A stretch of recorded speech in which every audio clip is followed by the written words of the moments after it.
اور جس شخص نے اپنے ماں باپ سے کہا کہ میں تم سے بیزار ہوں، کیا تم مجھے یہ بتاتے ہو کہ میں زمین سے نکالا جاؤں گا، حالانکہ بہت سی قومیں مجھ سے پہلے گزر چکی ہیں؟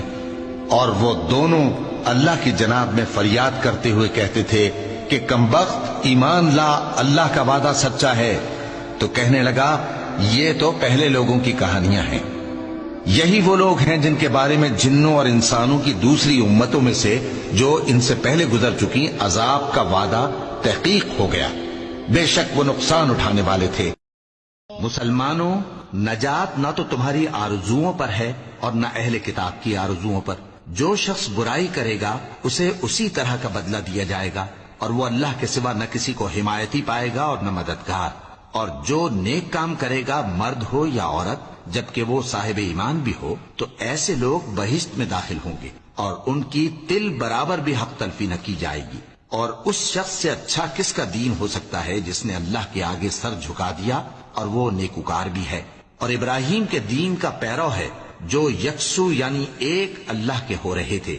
اور اللہ نے ابراہیم کو اپنا دوست بنایا تھا، اور آسمان اور زمین میں جو کچھ ہے سب اللہ ہی کا ہے، اور اللہ ہر چیز کا احاطہ کیے ہوئے ہے۔ تمہیں کیا ہو گیا ہے؟ کیسی تجویزیں کرتے ہو؟ کیا تمہارے پاس کوئی کتاب ہے جس میں یہ بات پڑھتے ہو کہ جو چیز تم پسند کرو گے وہ تم کو ضرور ملے گی؟ یا تم نے ہم سے قسمیں لے رکھی ہیں جو قیامت کے دن تک چلی جائیں گی کہ جو کچھ تم طے کر لو گے وہ تمہارا ہوگا؟ ان سے پوچھو کہ ان میں سے کون اس کا ذمہ لیتا ہے؟ کیا اس قول میں ان کے کچھ شریک ہیں؟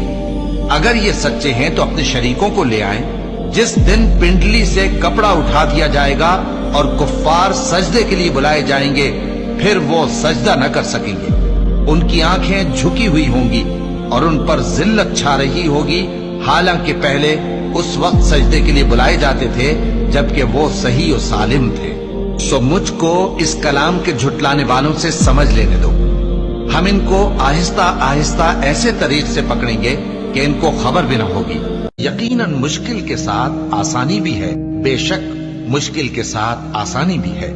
سو جب تم فارغ ہوا کرو تو عبادت میں محنت کیا کرو اور اپنے پروردگار کی طرف متوجہ ہو جایا کرو، اور صبر ہی کرو، اور تمہارا صبر بھی اللہ ہی کی مدد سے ہے۔ اور ان کے بارے میں غم نہ کرو، اور جو یہ سازشیں کرتے ہیں اس سے تنگ دل نہ ہو۔ کچھ شک نہیں کہ جو پرہیزگار ہیں اور جو نیکوکار ہیں اللہ ان کا مددگار ہے۔